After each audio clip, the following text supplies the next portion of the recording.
lo leí ayer, una infección muy, muy particular que le llaman vaginosis.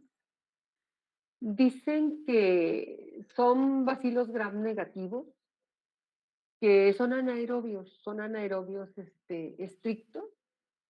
Por lo tanto, curiosamente, entran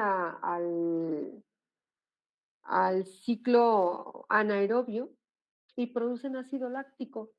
Pero comentándoles yo, hace un ratito, el hecho de que tiene la capacidad de modificar ese pH gracias a una ureasa que va a tener ahí asociada. Este, estos bacilos tienen una forma media curva de los extremos, y se van a clasificar como gran variables. Dicen por allí que se clasifican como gran variables porque poseen pared celular aparentemente gran positivas, es un poquito más grueso, carecen de los de LPS y muy particularmente del lípido A, que lo manejan como una endotoxina, y son sensibles a vancomicina y ampicilina, y son resistentes a colistina, que es otra característica que les hace suponer que pueden ser gran variables, más que gran positivos, gran variables. Este, Van a crecer lentamente en sueros o en agares que están adicionados con suero de conejo o de caballo. Este, la variedad mobilúnculo es una bacteria, es una variedad de Garnerella que es muy, muy tóxica para el epitelio vaginal. Obviamente está relacionada con las vaginosis bacterianas y que yo les decía que una característica de las vaginosis es que no necesariamente produce inflamación, aunque la inflamación sea discreta y persistente. Está altamente asociada, casi como cualquier bacteria que se presenta en tracto urogenital, con la infección del producto en gestación, ocasionando coriamnionitis. Obviamente, este tipo de procesos infecciosos a nivel del corion, de las membranas amnióticas o inclusive de la placenta, favorece el que se presenten los partos prematuros o pretérminos, o bien que en su momento haya abortos. Este, Se dice que cuando hay abortos o cuando hay partos prematuros, se asocia un poco más que en su característica de normalidad como una enfermedad pélvica inflamatoria, que va a estar ocasionando pues problemas más serios. Y bueno, pues la endometritis poscesárea, por el hecho de que esté colonizando ahí vagina y cervix y que pueda diseminar un poquito.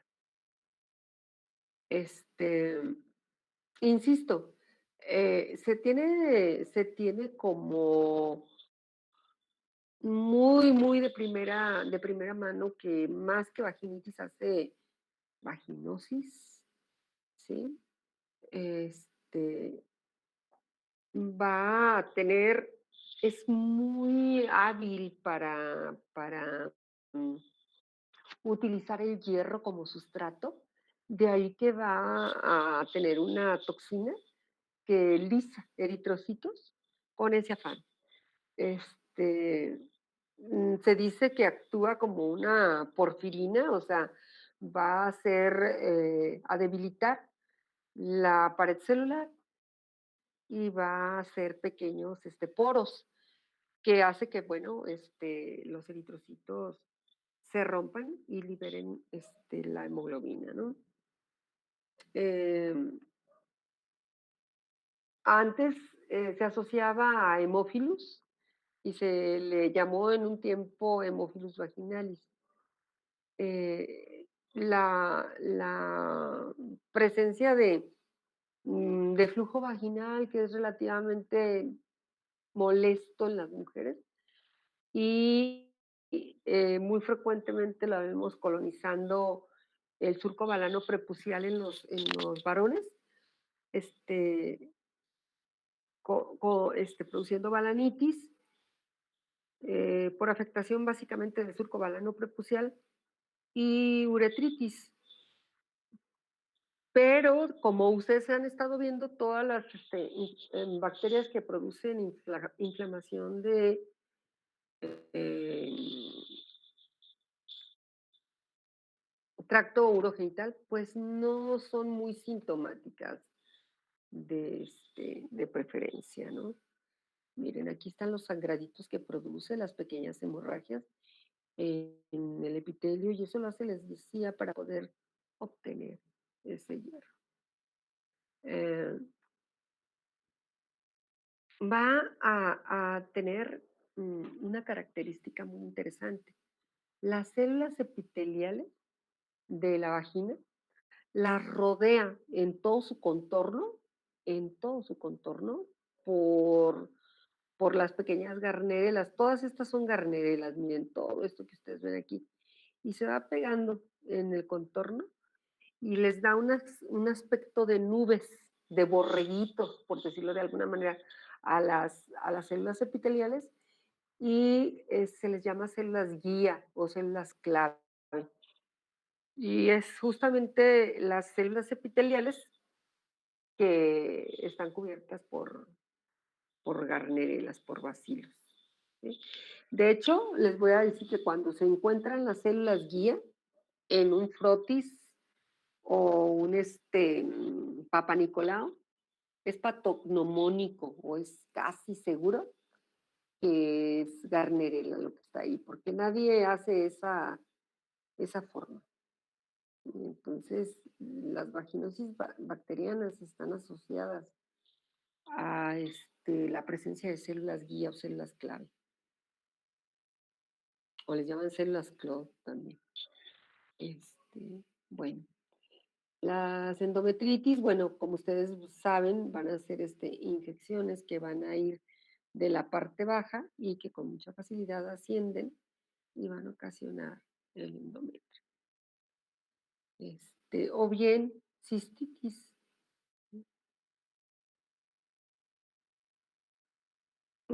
Este sería una corioamnionitis o amnionitis, que es el saco, la bolsa de las aguas, la fuente, como le llaman un alto porcentaje de mamás. Y pues en muchas proporciones mm, la placenta, ¿no?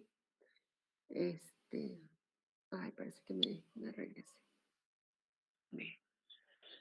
Eh, no es una condición obligada de Gardnerella, sin embargo, puede llegar a ocasionar septicemia en neonatos por contaminación de canal de parto, y que esto, pues, se presente como una condición de emergencia, pero esto, pues, en el bebé, en el neonato, no en la mamá, ¿no? Dentro de las patologías frecuentes, pues ya les decía, una balanitis, una uretritis, una endometritis o endometriosis, que también es común, coriamnionitis. Los hallazgos, básicamente, de esta bacteria es una de las capacidades que tiene para poderse adherir o pegar a las células epiteliales, ¿sí? Lo que hace, pues, que tenga ese mecanismo de patogenicidad asociado, ¿no? de más que de virulencia.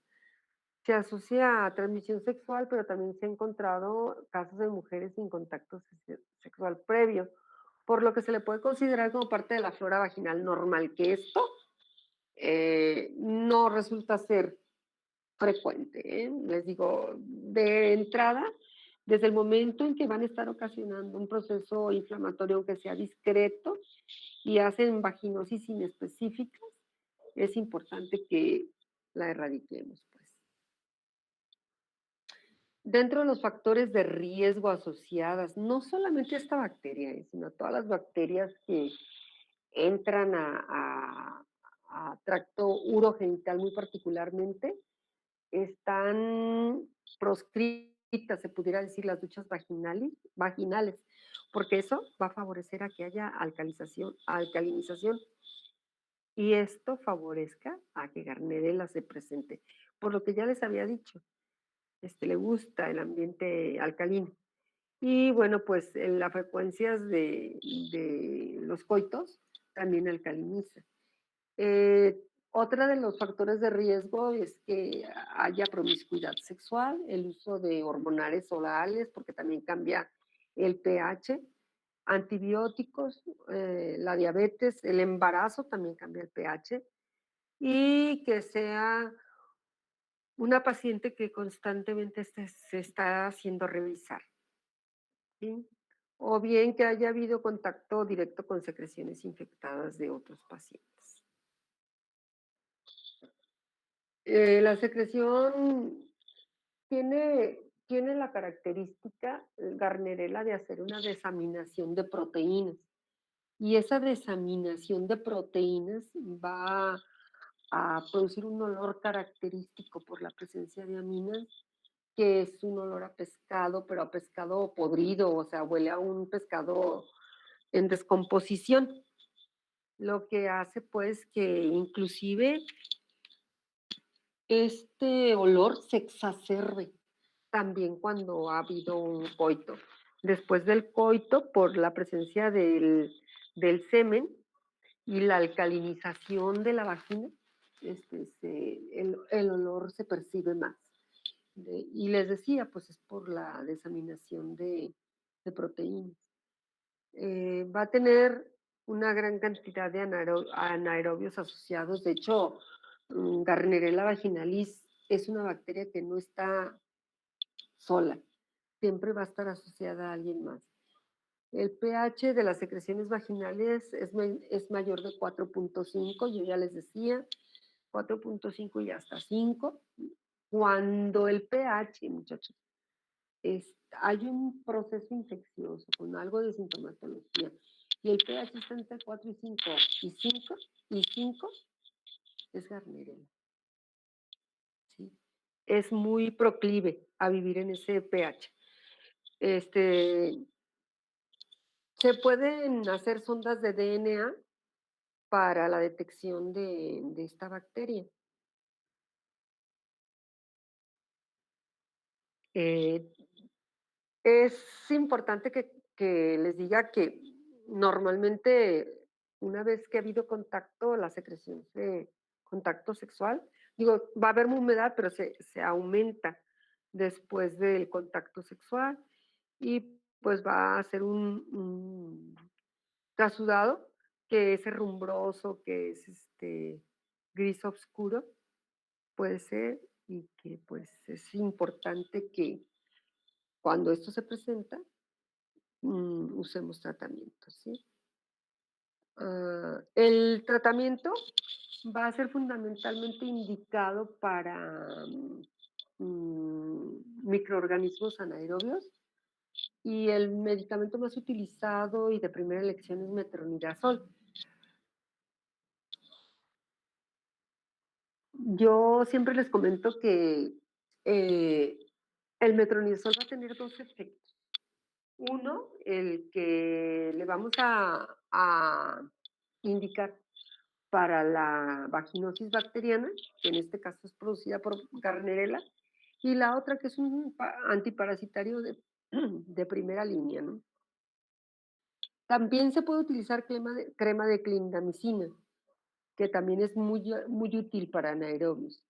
Hay una presentación que tiene anaerobios perdón, que tiene, disculpen, un aplicador, y que va a servir para anaerobios y se puede aplicar, por las noches para reducir sobre todo la sintomatología.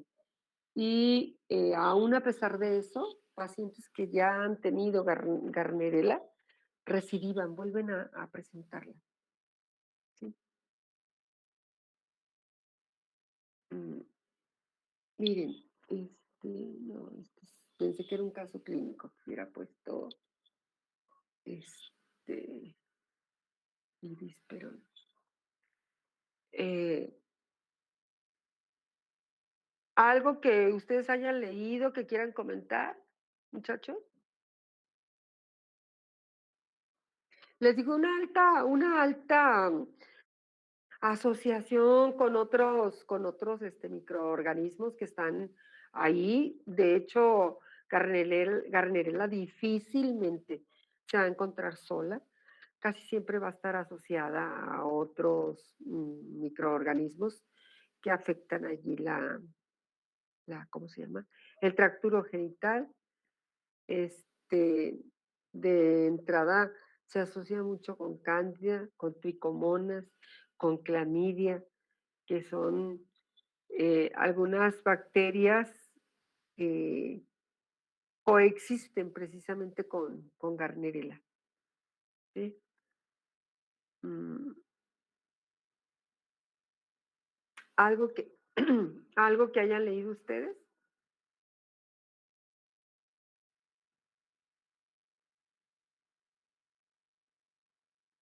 Doctora, yo no la encontré en el libro, pero la leí de Ajá. unos artículos y Ujú, también, pues, dice básicamente lo mismo de la vaginosis, que causa ujú, vaginosis. sí, sí, les digo, lo que pasa es que Gardnerella, quizás tiene 2 condiciones muy interesantes, mire. Uno, que va a tener una proteasa de IgA, que eso es interesante. La otra, la gran capacidad que tiene de adherirse. La otra, la desaminación de proteínas, que va a producir, todas esas aminas, y que esas aminas van a tener como característica un olor desagradable. La secreción tiene un olor bastante desagradable. Hay cuadros infecciosos donde el exudado o la leucorrea o el desecho, como lo mencionan algunas mujeres, pasa desapercibido, porque sí hay humedad, pero no es una humedad tan interesante. Y Garnerella no, Garnerella sí, produce algo de sensación y, de humedad. Y algo también que es muy interesante es que, les digo, se asocia a otros patógenos. Pero yo creo que eh, la modificación de pH hace que también la modificación de pH, la proteasa, la pared gruesa, la desaminación de proteínas, este, eh, la adhesividad de Gardnerella. Son prácticamente los factores de virulencia más interesantes que tiene, ¿sí? Y bueno, pues lo que comentábamos, pues que entre comillas el que sea es gram negativo, pero se considera gran variable, porque Yo tengo que es gran positiva, eh, es intracelular obligada, ujú, que se asocia más frecuentemente pues a por vía de transmisión sexual, ujú, y que para los humanos los serotipos son el ABC ujú, y que esta se va a dividir en 2 biovariedades, que va a ser el tracoma y el linfogranuloma. ujú, muy bien, es correcto. Bueno, ¿alguien más?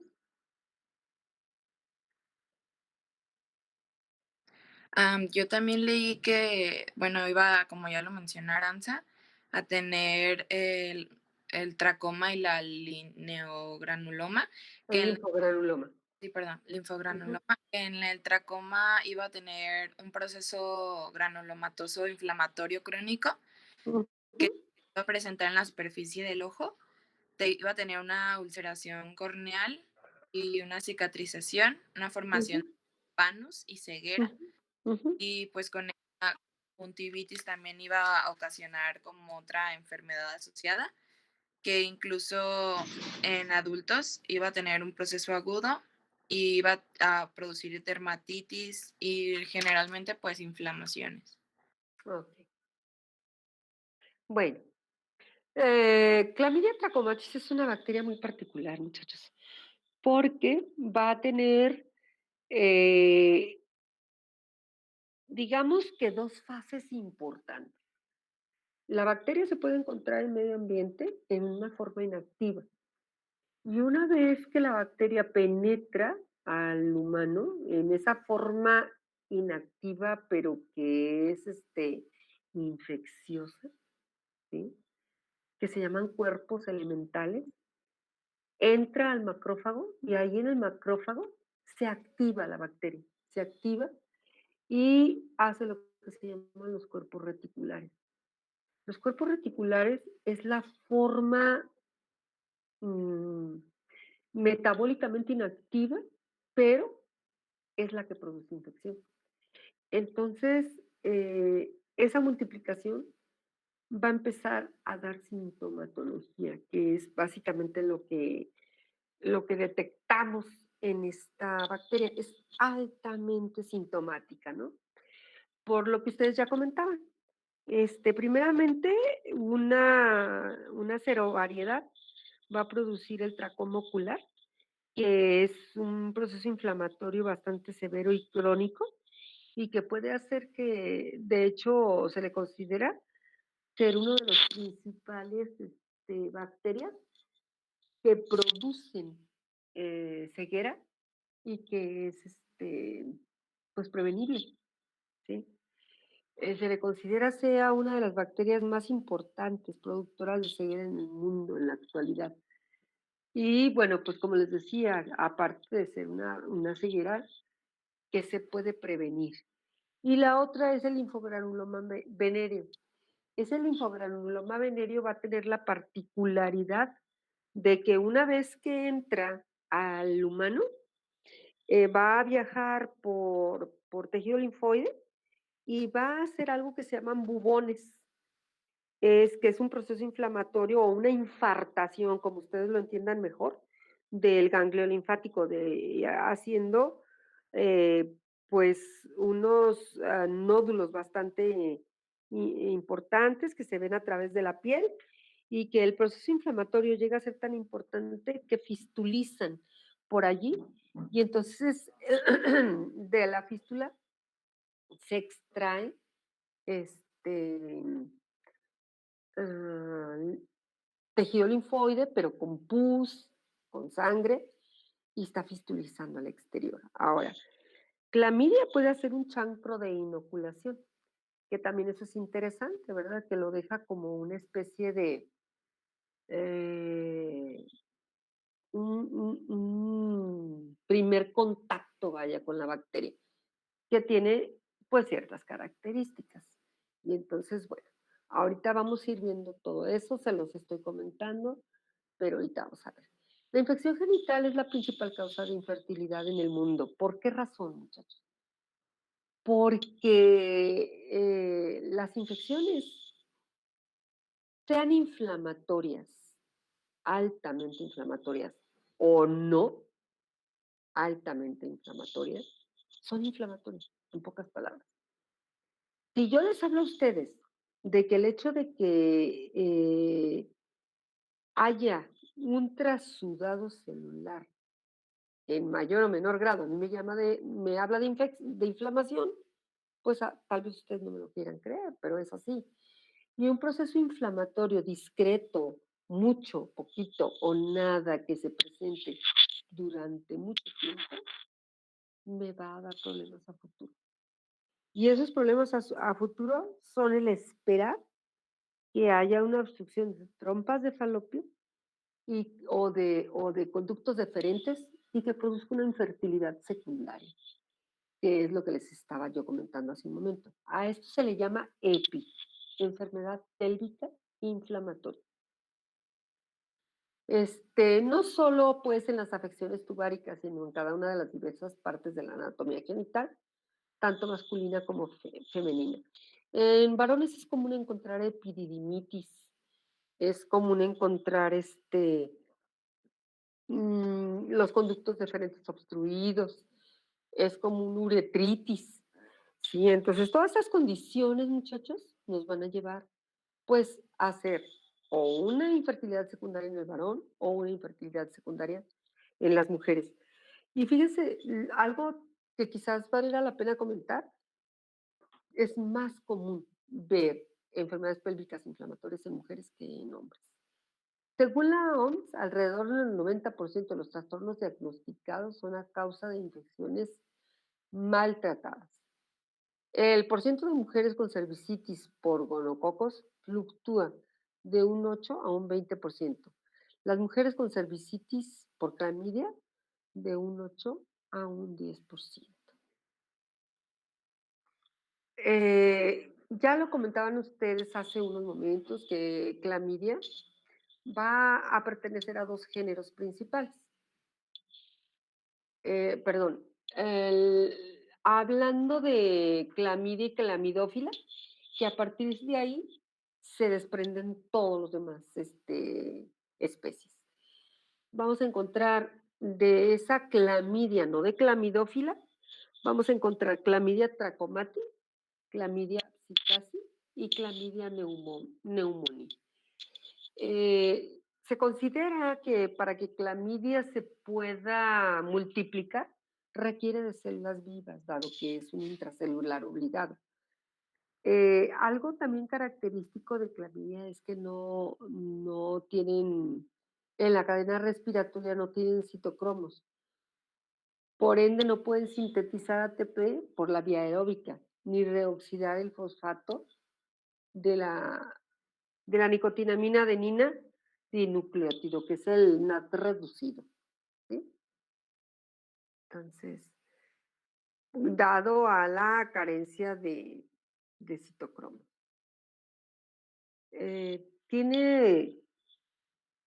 Cuando nosotros vemos a la bacteria, tiene dos formas peculiares, que yo ya se los había comentado. Los cuerpos elementales, que son las formas infecciosas inactivas, ¿sí?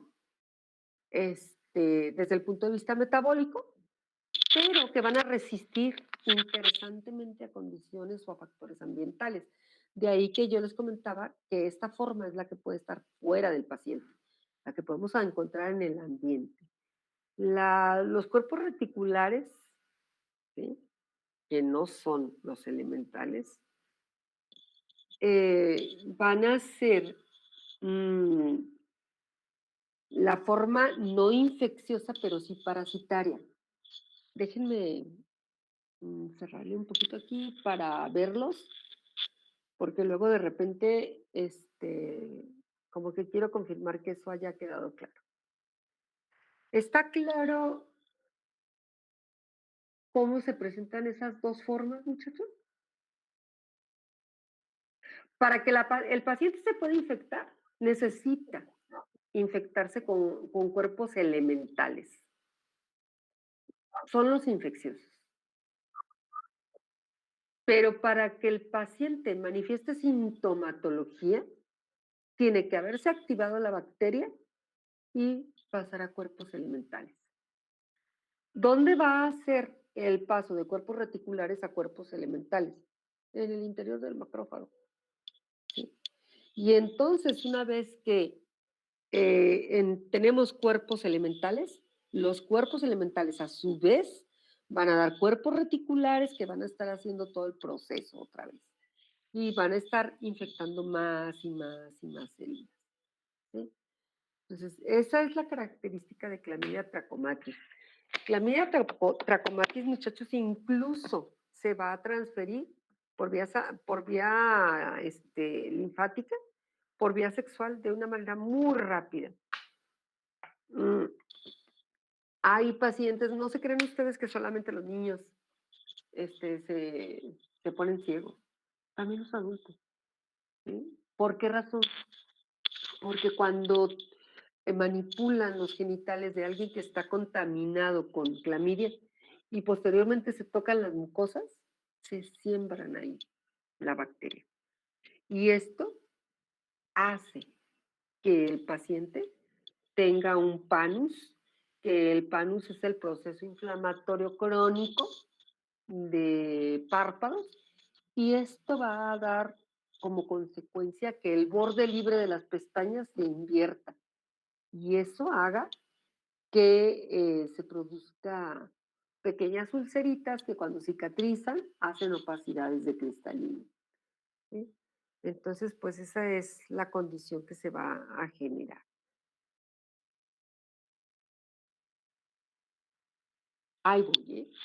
Déjenme abrir la presentación. ¿Hasta ahí alguna duda, muchachos? Aquí van las imágenes para que les quede un poquito más claro. Este,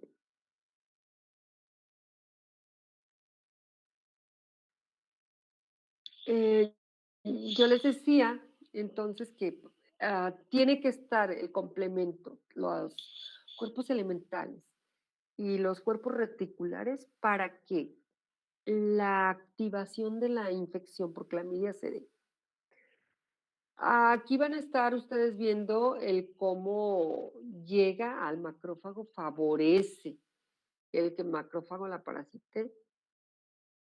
Y una vez que los parasitó, vamos a tener en el interior del macrófago, de la célula a la cual están llegando, multiplicación de los cuerpos elementares y de los cuerpos reticulares. Vamos a tener otra fase ahí, que son los cuerpos intermedios, pero la verdad es que ni metabólicamente ni infecciosamente tienen mucho significado. Bueno, dentro de la fisiología y la estructura, pues tiene una pared celular. Más que pared es una membrana celular, dado que la pared celular es muy delgada, de lipopolisacáridos, como buena bacteria gram negativa. Tiene una actividad débil como endotoxina, tiene una proteína principal de membrana externa, única en cada especie, responsable de las 18 variedades de serológicas de serovariedad. Estas, pues, patogenia o lo que se les agrega es que actúan como porinas. Va a tener también una segunda proteína de membrana externa, que es la OMP. Ustedes pueden encontrarla como MOP en el caso de la membrana externa y en caso del MOP o OM2, que también pues, la van a localizar en Estados Unidos. Es rica en cisteína, responsable del aclaramiento de los cuerpos elementales. Va a tener otras dos proteínas, que es la OMCA y la OMCB, que son ricas en cisteína. Muy interesante esto. Aquí van a tener ustedes la forma. Va a vivir en el exterior como cuerpos elementales. Una vez que llega como cuerpo elemental, se mete al macrófago, ¿sí? Y favorece la función del fagosoma para que lo fagocite y entonces va a hacer vacuolas fagocitarias, lo que le va a permitir es empezar a multiplicar su tamaño y que por un tiempo, por supuesto, pues, pero va a permitirle que entre a su tamaño y una vez que está en el interior va a empezar a formar cuerpos elementales nuevamente y cuerpos reticulares. Si ustedes se fijan, aquí están de los dos. Y estos van a romper al macrófago y una vez que los rompes, pues van a ir a parasitar a otras células. ¿Sí? Bueno, los cuerpos elementales son los infecciosos. Son más pequeñitos que los cuerpos reticulares. Más o menos miden lo que un virus de tamaño mediano, entre 300 y 400 nanomicras. Bueno, ya es un virus grandecito. Se unen a las microvellosidades de las células susceptibles, hay penetración de la célula hospedera y tras haber entrado estas bacterias a su sitio donde se van a replicar, y valga aquí la utilización de una palabra viral, que es muy rápido, es de 6 a 8 horas de que se metió o sea, que entra del exterior y empieza a hacer todo su proceso de cuerpo reticular. Este, los cuerpos reticulares se replican por fisión binaria y con tinciones se puede detectar el fagosoma con cuerpos reticulares acumulados como pequeñas inclusiones. De entre las 18 y las 24 horas tras la infección, los cuerpos reticulares se reorganizan otra vez en cuerpos elementales de menor tamaño y de 48 a 72 horas de la infección, la célula se rompe y libera bacterias infecciosas. Ahora, con cuerpos reticulares y cuerpos elementales. ¿Sí? Aquí está lo que yo les estaba comentando, esto es básicamente con imágenes, el cómo se viene dando todo ese proceso hasta que el macrófago, que en este caso es un monocito, va a tener todos estos procesos que la verdad, celularmente hablando, y ahí en tracto urogenital, pues ocasiona bastante problemática a la paciente. Bueno, clamidia va a producir el tracoma rugoso. Son bacilos gram negativos, patógeno intracelular, presenta las formas de cuerpos elementales y cuerpos reticulares. Patógeno humano estricto y contiene LPS, proteínas de superficie de membrana y proteínas de superficie de membrana secundarios también. Aquí vamos a tener cuerpos elementales y cuerpos reticulares. Y hay cuerpos intermedios que son los de latencia.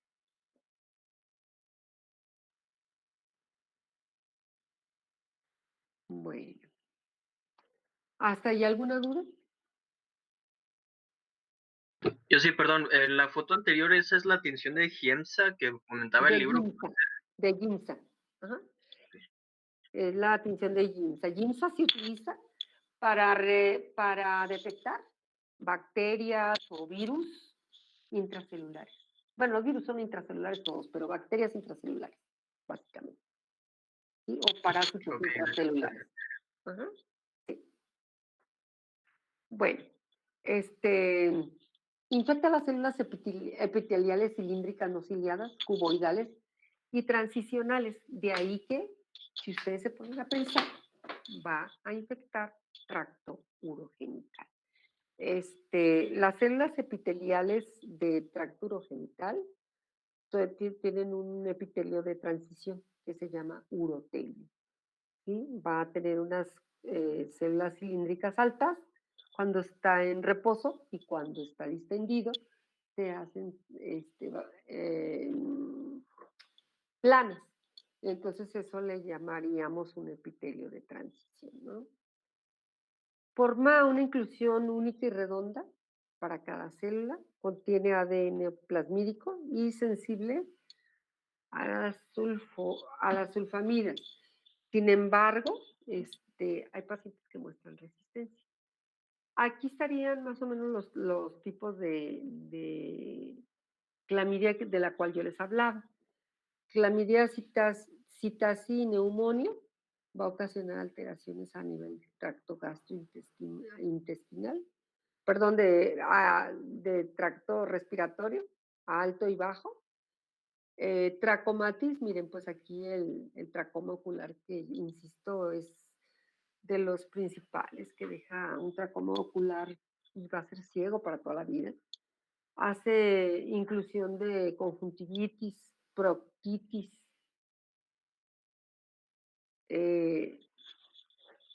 dentro de las enfermedades no gonocócicas va a producir uretritis, salpingitis, cervicitis, linfogranuloma venéreo, ¿sí? Y los nódulos perdón, subcutáneos que ya les había comentado. De los dos biovariedades vamos a tener el tracoma y el linfogranuloma venéreo.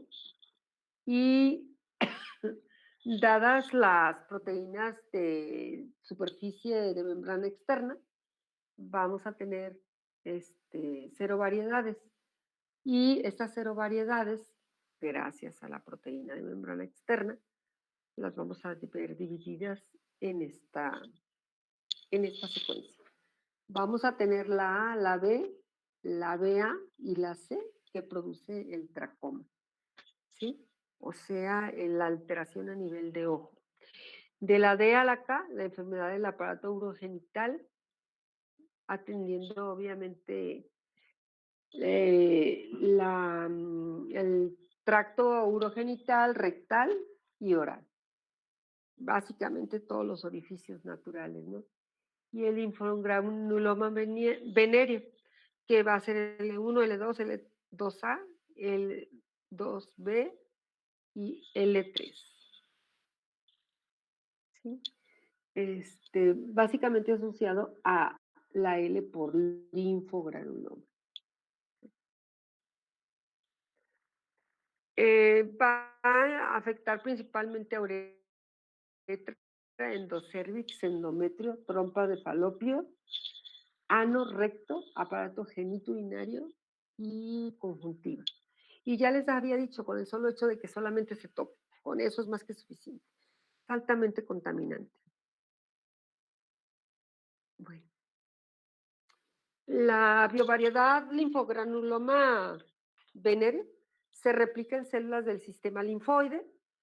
Las lesiones en los ganglios a partir del drenaje del foco de infección primaria se producen granulomas característicos, son más pequeños que los sifilíticos y pueden ser múltiples. Y lesiones necróticas se observan aquí.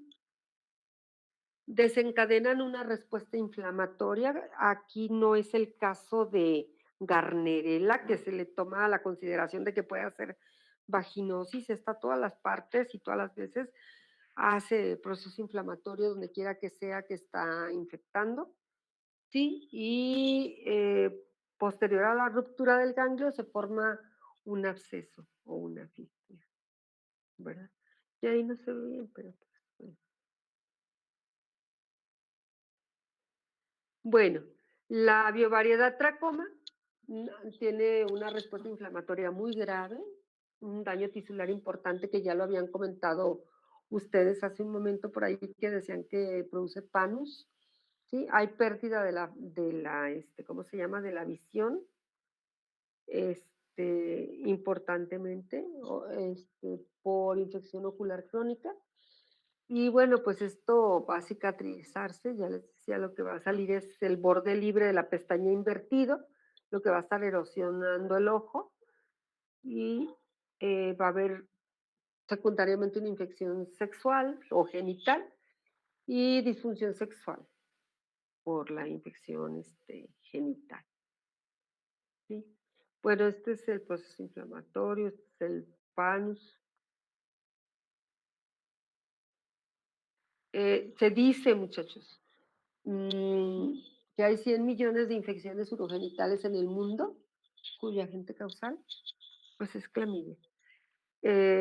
Como todas las enfermedades de transmisión sexual, tienen cíclica, tiene periodos en los que se exacerban estas enfermedades, ¿no? Dentro de la epidemiología, la transmisión sexual bacteriana más frecuente en el mundo, por clamidia, OMS reporta 90 millones de casos nuevos cada año. Es una bacteria de transmisión sexual muy frecuente en Estados Unidos y se ve también en el norte de África, en África subsahariana, Oriente Medio, sur de Asia y Sudamérica. Y el infogranuloma es prevalente en África, Asia y Sudamérica. México no canta tan malas rancheras, muchachos, es lo que les digo. México tiene de todo, como en botica. ¿Sí? El tracoma es la principal causa de ceguera evitable. La transmisión es ojo a ojo, manos, genitales, ropa infectada. Casi generalmente se hace por mucosa. Otro tipo de transmisión, pues, por gotas respiratorias y vía fecal. Los grupos de riesgo, pues obviamente los niños que recién nacen, aparato respiratorio de primera intención y posteriormente genital. Adolescentes y adultos, porque es la etapa reproductiva más interesante de los 18 a los 30 años. Y recién nacidos, que el 25% de niños lo contraen gracias al paso del canal del parto. Las enfermedades, pues el tracoma, la queratoconjuntivitis crónica, que hay una ulceración corneal, cicatrización y ceguera. La conjuntivitis por inclusión en adultos, que ya les decía que también va a producir ceguera. Secreción mucopurulenta, dermatitis, infiltrados corneales. Y la conjuntivitis neonatal, que bueno, pues los enanos pasan por ahí, por supuesto que se infectan. Incubación de 10 a 15 días y la secreción mucopurulenta, ocasionando un glaucoma de ángulo cerrado y produciendo opacidad de cristalina.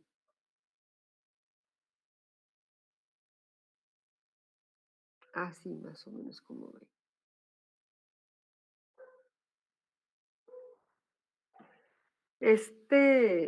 Esta secreción, muchachos, que pareciera ser muy aparatosa, es bien real. Más o menos, una vez que se puede transferir al lactante, puede realizar o afectar pulmones del lactante y hace neumonías. Se puede incubar a 2 a 3 semanas y producir dentro de los procesos infecciosos rinitis, bronquitis, tos seca, que es muy característica. Y de las infecciones urogenitales, pues yo les decía, un alto porcentaje de mujeres son asintomáticas. El linfogranuloma venéreo tiene un periodo de incubación en promedio 3 semanas. Hay quien dice que entre 1 y 4 semanas lo vamos a ver. Ya vieron que sí se genera esto. Sin embargo, más o menos a las 3 semanas promedio se presenta la sintomatología. Hay una úlcera indolora en el lugar de infección, que puede ser en el pene, en la uretra, en el glande, en el escroto, en la pared vaginal, en el cérvix y en la vulva, y desaparece espontáneamente. Esto se llama tracoma de inoculación. Después se va a presentar una inflamación y tumefacción de ganglios, donde fue el tracoma. Dentro de los signos y síntomas que se presentan, pues son sistémicos, fiebre, escalofríos, cefalea, mialgias y artralgias.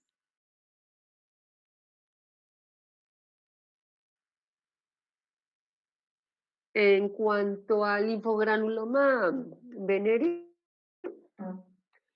es una, ¿cómo explicarlo, muchachos? Es una vesiculita. ¿Han visto el herpes ustedes alguna vez? No, doctor. ¿A nadie le han salido fuegos? ¿A nadie de ustedes? ¿A ti te han salido fuegos? Pues fíjate que nunca te van a dejar de salir, muñeca. Es un virus herpes simple uno. Pues, haz de cuenta, así como te salen esas pustulitas, esas, como ampollitas, se ve el linfogranuloma venéreo de principio. Es una vesícula, así como con agüita, que no es dolorosa o el dolor no es tan importante y que después rompe y al romper libera polimorfonucleares y una gran cantidad de clamidias. Y eso hace que haya un proceso inflamatorio ahí con base indurada y los bordes se elevan un poquito, lo que hace que haga el tracoma de inoculación, que se le llama así. Muy frecuentemente en los hombres que son más sintomáticos empiezan a presentar salida de linfa, de pus, de sangre, por ese sitio que abrió la piel. Se inflama con, pues, más o menos cierta severidad, mire, más o menos así. Eso ya es cuando abrió, cuando fistulizó. Sí, este, hacen una linfa. ¿Mande, muñeca? No, no, las aftas, si es producida por virus, las aftas, o cuando te golpeas con el cepillo de dientes o así, ¿no? Te sale un afta, pero una cosa es afta y otra cosa es este, la vesiculita. La diferencia entre una y otra es que el afta es un enantema, está hundido, y las vesiculitas están elevadas, tienen una cúpula, ¿sí? Y tienen líquido en el interior. Sí, no, ni se toquen. ¿Saben que últimamente le han encontrado muchas condiciones a eso de los fuegos, mal llamados fuegos? Porque dicen que, por ejemplo, si en este momento alguien tiene esas vesiculitas y nace un bebé y van y le dan un beso, le pueden transferir el virus porque entra por mucosas y pueden hacer meningitis que maten a un niño, de veras. Se le han visto los virus, miren mis respetos, ya vamos a empezar virus para que vean. Algo impactantes, la verdad. Ojalá y fueran bacterias, no, hombre. Ahí les platico. Este, la linfadenopatía supurativa involucra ganglios de la región donde se inicia la infección, o sea, a nivel tópico, y en los ganglios se produce una masa inflamada en el interior del tejido que va formando abscesos, lo cual puede romperse y formar fístulas. A eso se le llama bubón. Miren, ese es el bubón. Y aquí ya estaría la fistulización. Miren. No es sucio el señor, la verdad es, bueno, ahí se lo repartieron. Este, por andar haciendo lo que no. Miren, ahí está, más visible. De hecho, si se fijan por aquí, va a fistulizar.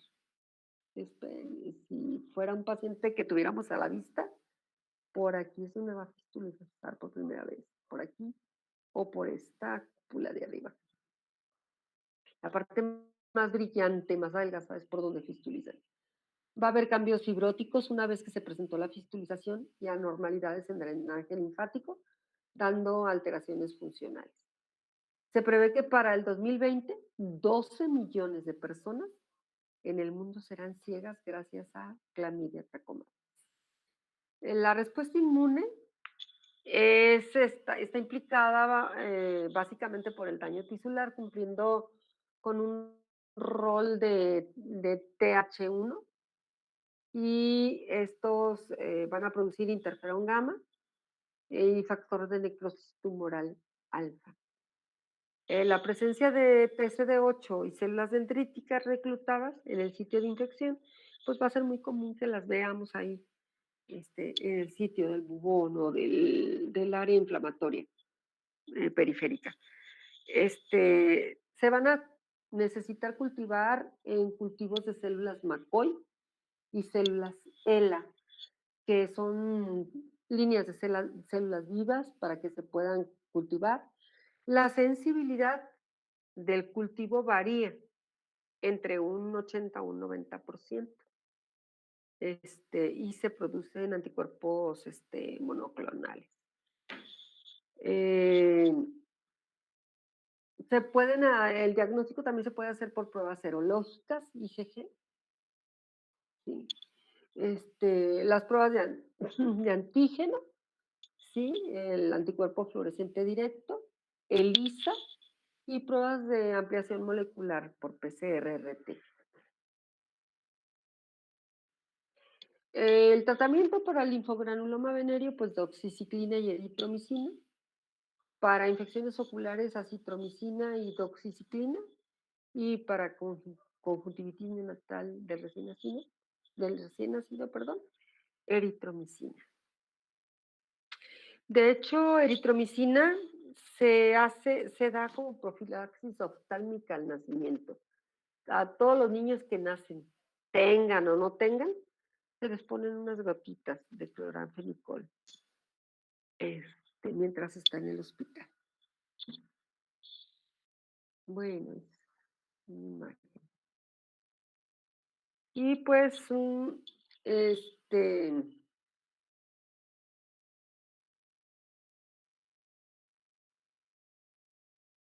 les diré que se cree que muchos pacientes que hacen el PANUS pueden tener reversión si en ese momento, antes de que degenere el crecimiento de las pestañas, se da el tratamiento. Pero pues muchas personas no acuden. Bueno, pues ya, básicamente, el cultivo de Giemsa, que como es intracelular obligado, pues es lo que se puede ver. Pues eso es todo, chicos, de clamidia. O sea, insisto, clamidia y Gardnerella coexisten sin mayor problema. ¿Sí? ¿Alguna pregunta, algo que quieran comentar?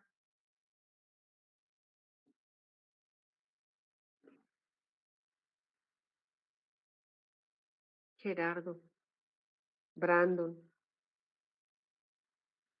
Lizzy, ¿nadie?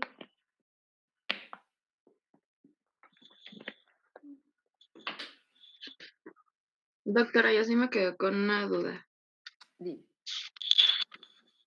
Mencionó que cuando entra la bacteria al macrófago, forma los cuerpos elementales. No, los Posteriormente cuerpos iba a formar los cuerpos reticulares. A ver, los cuerpos elementales están en naturaleza, o sea, pueden estar fuera de células. Es la forma de resistencia, pero es la forma infecciosa. O sea, una célula humana se infecta con cuerpos elementales, pero se parasita o da la sintomatología con cuerpos reticulares. Los cuerpos reticulares reorganizan el ADN y entonces se empiezan a multiplicar y al multiplicarse pueden hacer cuerpos reticulares o pueden hacer cuerpos elementales. Si hacen los cuerpos elementales van a servir para que vayan a parasitar a otras células y los cuerpos reticulares van a estar ahí infectando las células en las que ya llegaron, en las que ya están parasitando. ¿Sí?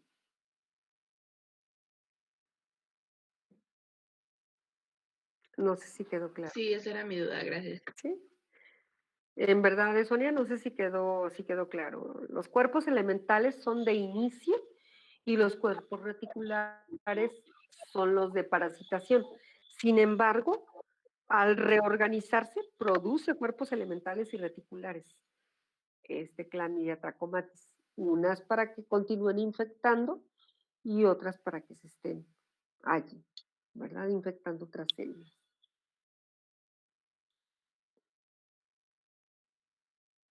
Bueno, pues quedaría para ver Clostridium tetani y Clostridium botulinum. ¿Quieren que se los envíe o quieren que veamos uno ahorita? Alcanzamos a ver uno. Sí, Profe, digo que lo veamos. doctora, Mande.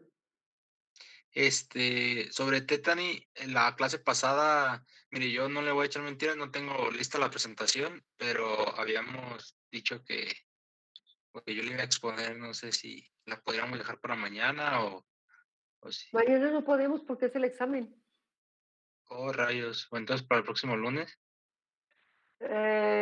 Mira, la La doy cambia. yo, sí, porque pues si podemos adelantarle aunque sea lo más básico, pues, valdría la pena.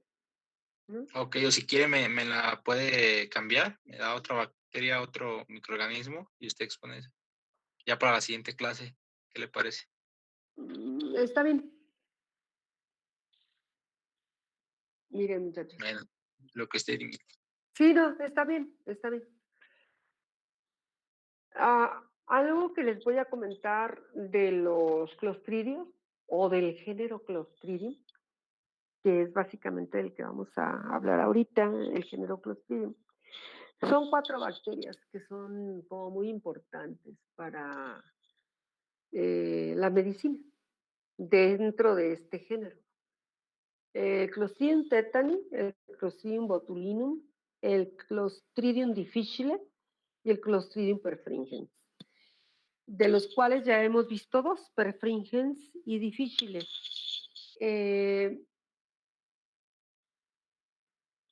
Algo que los hace ser interesantes es que son bacterias gram positivas, que son bacterias aerobias estrictas, que son bacterias altamente formadoras de toxinas que van a esporular como mecanismo de resistencia, aunque no se les vean a muchas de estos serotipos o de estas variedades de clostridios, las esporas. Adoptan una forma de palillo de tambor, de raqueta, lo que hace saber que están esporulando, ¿sí?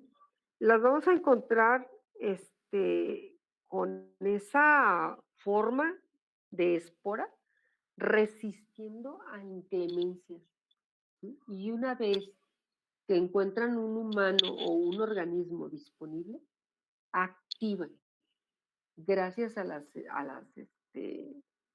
toxinas que tienen, la integración de la bacteria otra vez. Yo no sé si ustedes hayan oído esa particularidad que dicen que Clostridium tetani la podemos encontrar en el desierto, en espinas, en latas oxidadas, en cuchillos, material quirúrgico. No necesariamente tiene que estar oxidado, viejo o feo. Hay pacientes neonatos que por el corte del cordón umbilical, con una tijera que se llama un falotomo, le podemos transferir el Clostridium tetani. Entonces, no se crean que es de sucio ni mucho menos, ¿eh? Simplemente es parte de las características de estas bacterias, ¿sí? Entonces, bueno. Déjenme abrir un poquito, les voy a hablar acerca de algunas generalidades, más que nada con el fin de que les sirva para estas y para la otra. Son bacilos gram positivos, anaerobios, formadores de esporas, ubicuos en medio ambiente, infecciones de origen exógeno y endógeno. ¿Se acuerdan que vimos Clostridium difícil, y lo vimos que forma pseudomembranas, muchachos, ¿sí o no?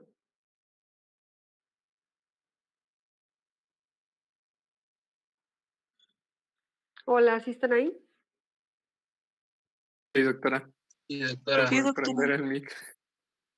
Ok. Entonces tienen fíjense, son muy ubicuas.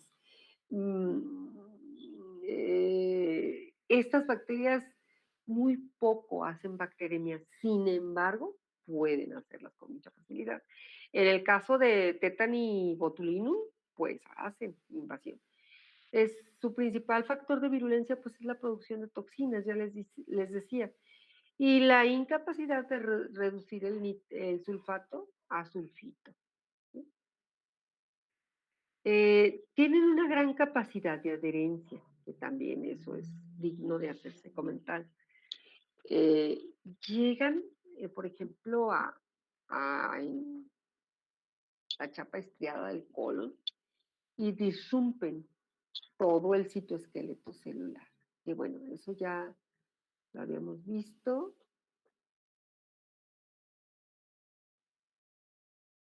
Eso ya lo habíamos visto. Ese es el de la pseudomembrana.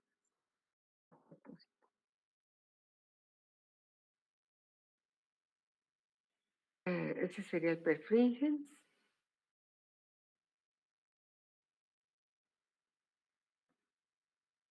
Y finalmente tendríamos, yo creo que vemos mejor tétani, es más, creo más importante, o más frecuente. Aquí está. Tiene, les decía, todos los Clostridium, no solamente tétani, tiene un aspecto de palillo de tambor, anaerobio estricto, móvil, no es fermentador, es alto formador de esporas. Las formas vegetativas son inactivadas por calor y múltiples desinfectantes. Y tiene un periodo de 3 a 21 días que se va a reducir, se va a ver reducido entre más cercano esté la lesión que pueda producir el tétanos de la cabeza. ¿Sí? Ya les voy a platicar. Liberan esporas gracias a la concentración de fosfato en el intestino del humano y de otros animales. Ese es un niño con tétanos, si se fijan, y este también. En este pareciera que está su enfermera aquí cerquita viéndolo, pero normalmente se hacen por traumatismos directos. Se encuentra Clostridium tetani, se encuentra en el suelo en forma de espora.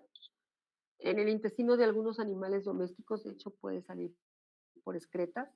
Es muy sensible a la toxicidad del oxígeno y aproximadamente ocurre 1 millón de casos por año en todo el mundo y la tasa de mortalidad es de 30 a 50%. La mitad de las muertes se registran en neonatos.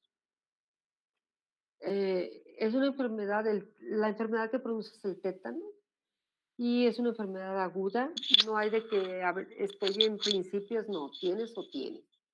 Causada por una neurotoxina llamada tetanospasmina, elaborada por un bacilo gram positivo Clostridium tetani.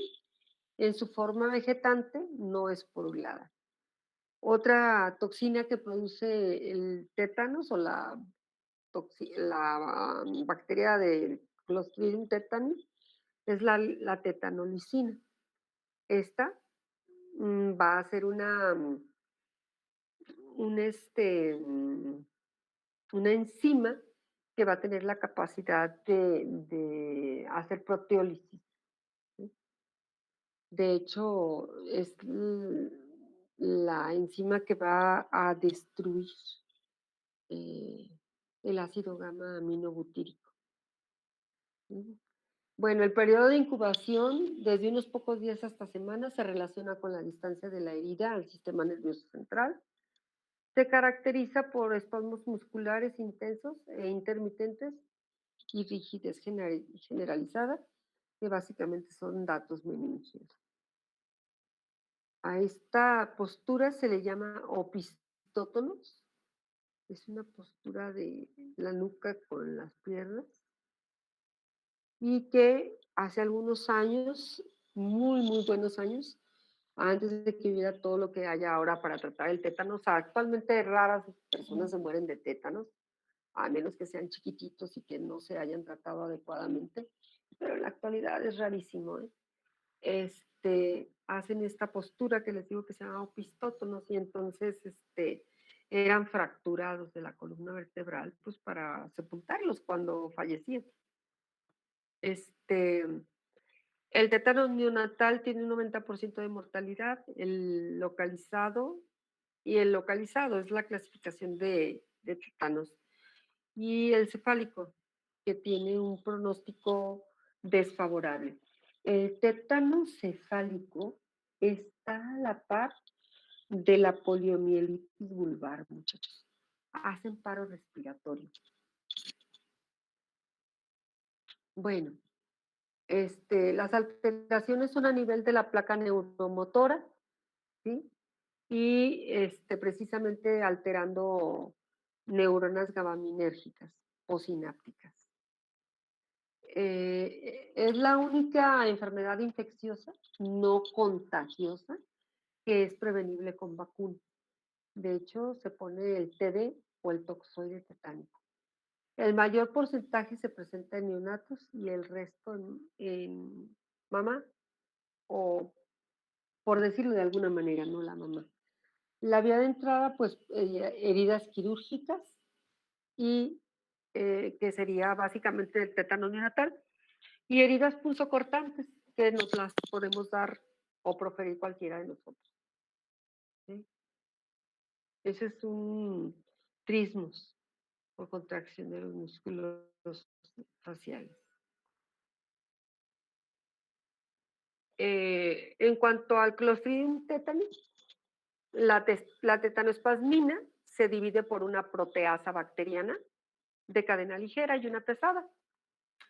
La pesada está involucrada en la unión a los receptores de la superficie celular y la ligera produce la inhibición de la unión presináptica.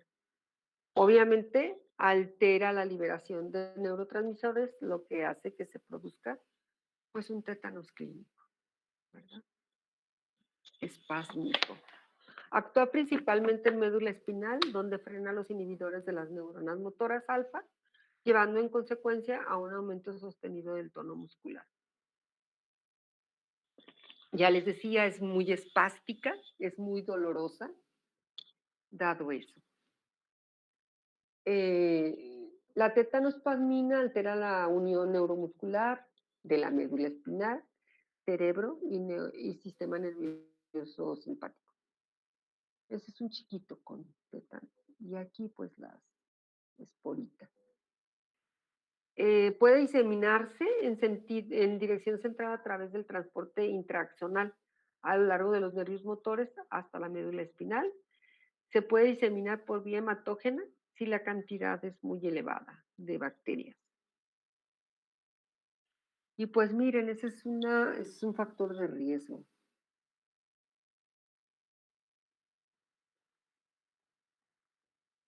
Bueno, el Clostridium tetani actúa principalmente en la médula espinal, alterando el control normal del arco reflejo y suprimiendo la inhibición de neuronas posinápticas, bloquea la liberación de glicina y ácido gamma aminobutírico. A nivel central afecta también a las neuronas simpáticas preganglionares, produciendo hiperactividad simpática. Irritación meningia sobre todo, rigidez de nuca, Babinski positivo, reflejos osteotendinosos aumentados, ¿sí? Hay presencia de risa sardónica. Bueno, dentro de los síntomas, trismos, contractura del macetero, rigidez de nuca, ardor en la garganta, risa sardónica. cialorrea, sudoración, irritabilidad, opistótonos, aunque no se deja que continúen con los opistótonos y se ponen relajantes musculares para que se les quite la molestia. Bueno, eso por mostrarles que tenemos pensado que se transmite por materiales enmohecidos de fierro, ¿no? Pueden ser limpios. Vamos a tener criterios de gravedad. El tétano leve tiene un periodo de incubación de más de 14 días y de inicio de más de 6 días.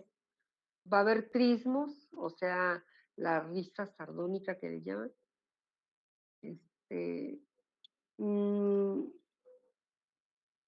Va a haber un trismus presente, pero no severo.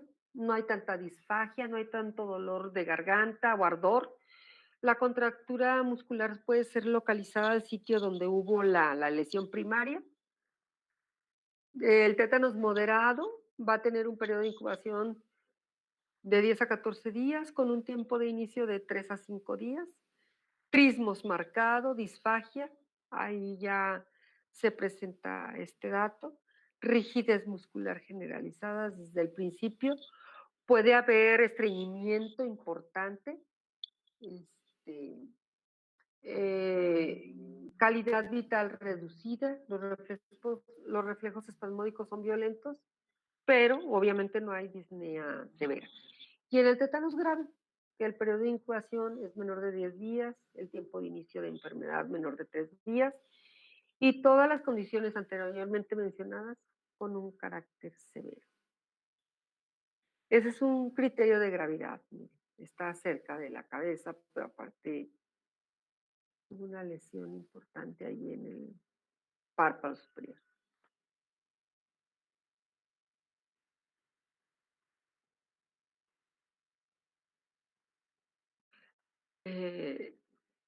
Yo estoy como tratando de buscar una actualización de la neutralización de la toxina. Antes, muchachos, se hacía con una dosis de gamma globulina hiperinmune. Era de aplicación intramuscular. Se aplicaban de 3.000 a 6.000 unidades internacionales. En la actualidad es bien difícil conseguirla. Se utiliza a nivel hospitalario, pero no a nivel público en general. Y antes se conseguía en las farmacias cotidianamente. Cuando había pacientes que tenían cortaduras importantes y que no se había aplicado la vacuna antitetánica, se podía aplicar la gamma globulina, pero pues no encuentro ningún dato y no parece que se expenda ya. Esa es una herida que tiene formación de abscesos por quemaduras, ¿sí? Que también puede ser un factor de riesgo. Bueno, dentro del manejo, lo más interesante es debridar la herida. ¿Por qué razón? Porque acuérdense que es una bacteria anaerobia, se deben de administrar antibióticos. El de elección pues es el metronidazol, dado que es usado en anaerobios. El control de rigidez y los espasmos se hace con benzodiazepinas o diazepam y propofol, que es un sedante pues bastante agresivo, que se utiliza en pacientes que la afectación a nivel del sistema nervioso pues es interesante. El dolor, les decía, es muy importante, muy importante. El control de síndrome de actividad simpática, miren, aquí está lo que les estaba diciendo hace un momento. Se utilizan beta bloqueadores como el abetalol y el esmolol, antiadrenérgicos como la clonidina, y la morfina también se utiliza para quitar el dolor por el uso de por la activación de la neurotoxina. Dentro de la prevención pasiva o de la prevención primaria más bien, es la aplicación de la vacuna, la activa obviamente es la aplicación de esta vacuna a la sensibilización específica y viene en la DPT. difteria, tosferina y tétanos, 2, 4 y 6 meses. Reactivaciones posteriores puede ser para extender por 10 años, pero una vez que ustedes se aplican esta última, ya no es necesario aplicarse más. Se puede aplicar a gestantes para evitar el tétano neonatal, sobre todo si no se la han puesto. Y bueno, es bien importante la higiene para la transmisión de todas estas enfermedades. Y pues eso es todo.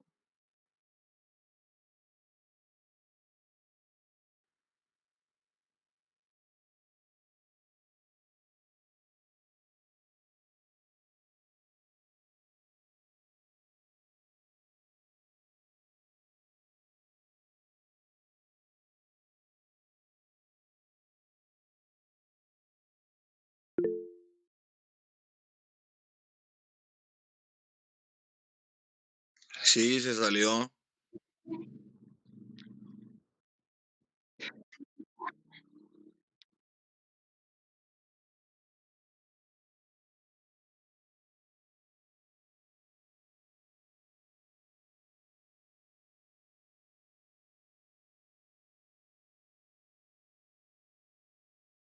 A lo mejor salió por accidente.